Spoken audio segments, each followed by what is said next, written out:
Hey, welcome back to the second video in our series on using databases and writing annotated bibliographies. So in our first video, we went through the process of going to the Cincinnati Public Library's website, opening their databases, conducting a search, and then identifying a good contender for an article that we'd want to use in our annotated bibliography or in our paper. Then I showed you how to email that source to yourself so that you can post the information into your annotated bibliography. And this is the source that we just added, this Bastian, KC, Fuller, SC article from 2018 called Answering the Bell, School, High School Start Times, and Student Academic Outcomes. So that process was pretty straightforward in finding key ideas. This particular article was based on a search that I created on school start times, academic performance, and high school. Those were the terms. In fact, let's pull that up. Those were the terms that we used to create this particular search.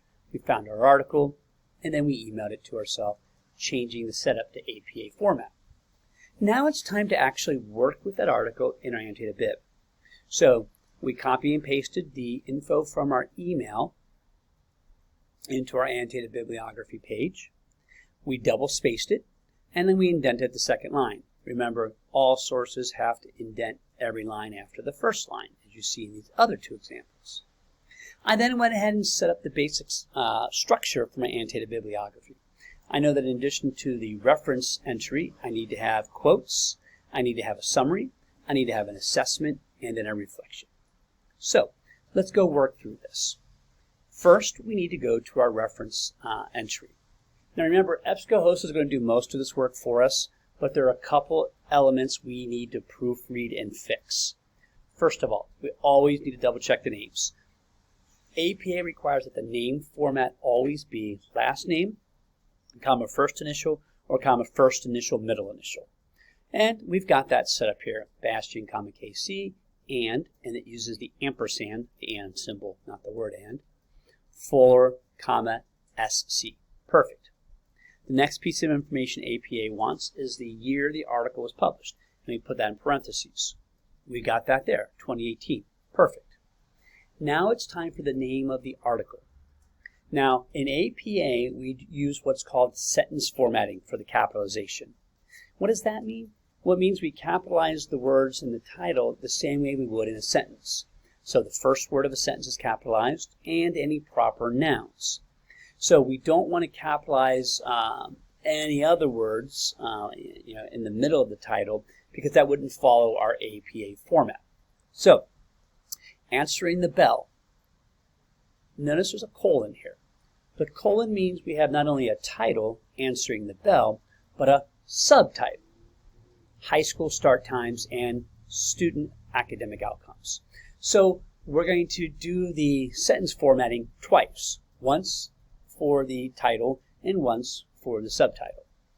Now, answering the bell, answering should be capitalized, but bell should not. So we can simply go in and make bell lowercase.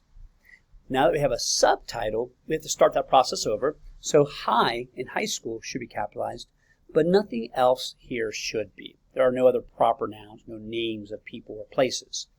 So we need to lowercase all of that. Now I'm going to show you a shortcut to do this in Google Docs. That way you don't have to go and change every individual letter. Highlight all the words that you want lowercase, so everything after high. Go to your tools. I'm going to go to Format. Select Text. Move over to Capitalization in that second window.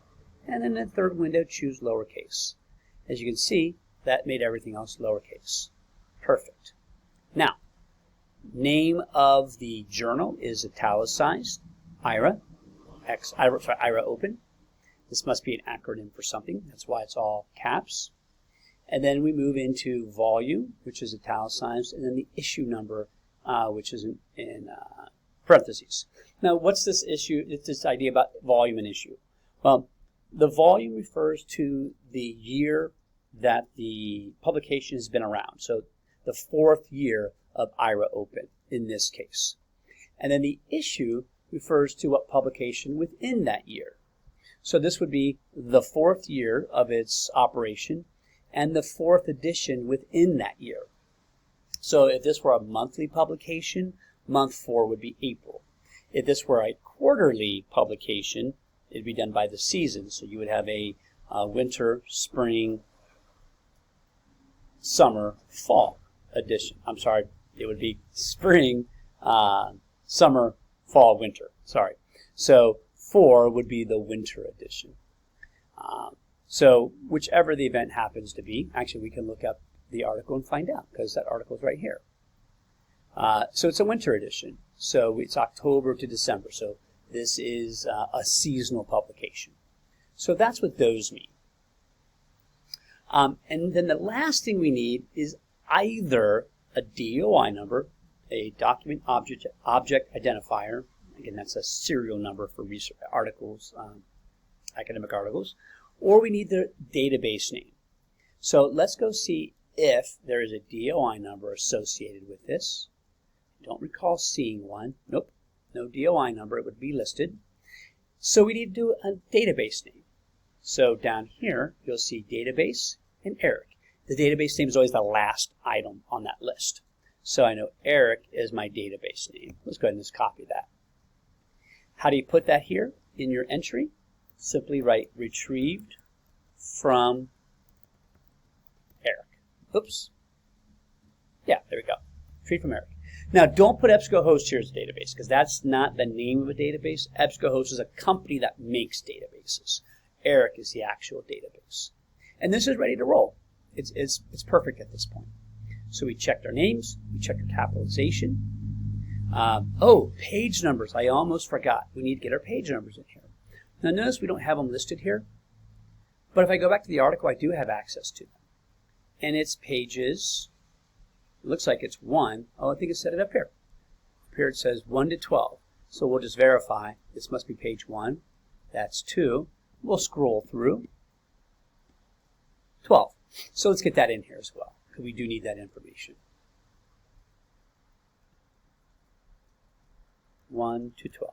Now, in the reference entry, we don't put P's for page. We do use the P for page in an in-text citation.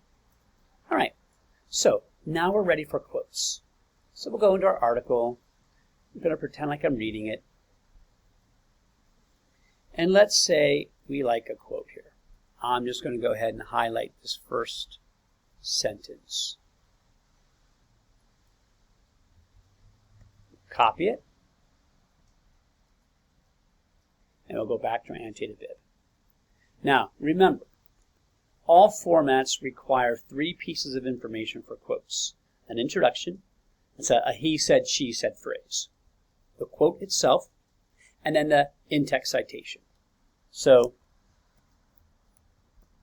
according to Bastian, we're ready for a quote now.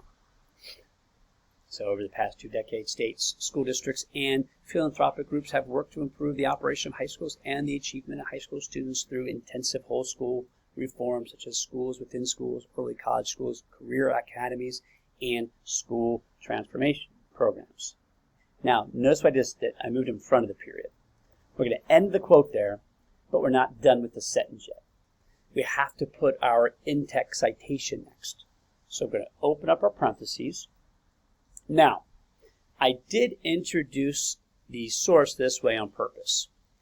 If I don't provide all of the author names that are listed in the entry, I'm going to have to put that information in my in-text citation.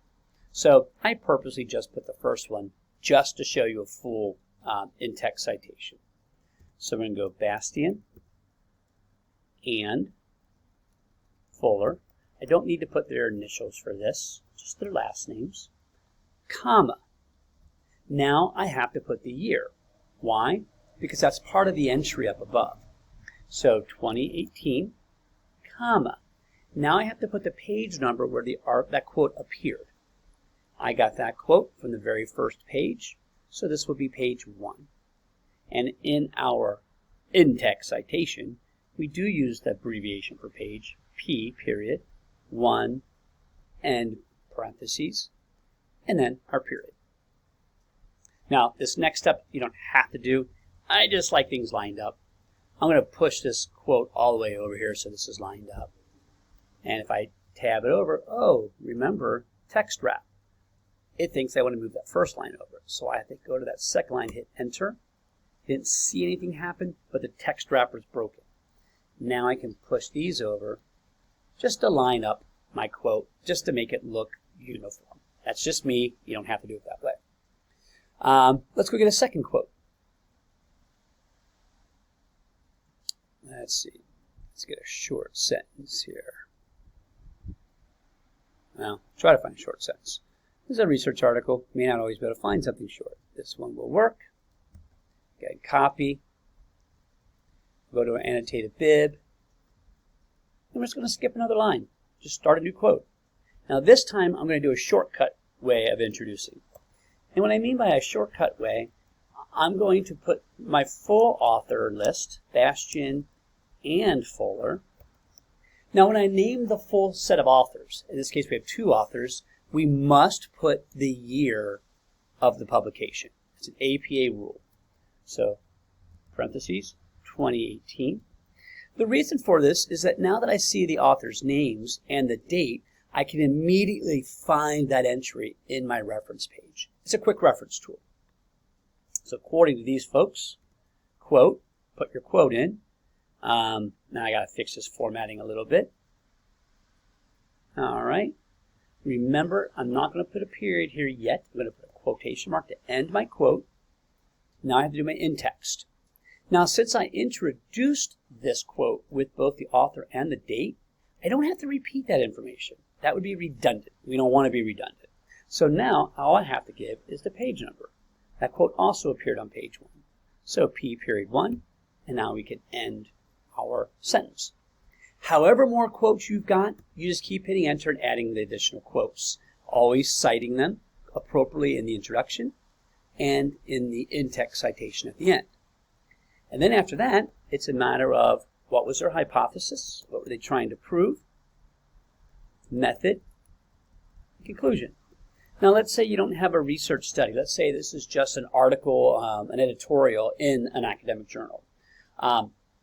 So they don't really have a hypothesis to prove or a method of data collection. Well, they still have a thesis. What is it that they want to prove? What do they argue? What's their thesis? What evidence do they use to support their thesis? And what conclusion do they come? Claim, support, explain. Go back to the old school elements of a good essay, right? So, or claim, support, explain. But most of your sources will be studies, so you'll have a hypothesis, you'll have a method, you'll have a conclusion. For assessment, remember we want title and education. So they are a professor of biology at Harvard University, something like that. And then your reflection is going to be a combination of the connection. How is this source related to your question? Why'd you choose it? And your plan. What's your plan of attack? How are you going to use this source to address your research question? And once you've done that, you're ready to add in the next source.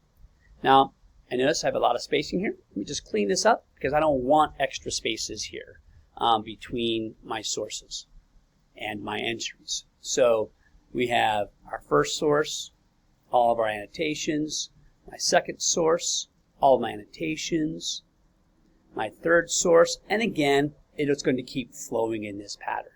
Note, alphabetical order by the lead author's last name.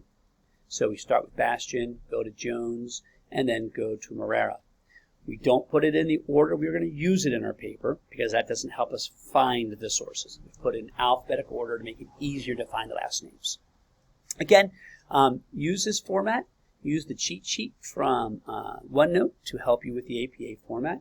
And just create your quotes, your summaries, your assessments, and your reflections.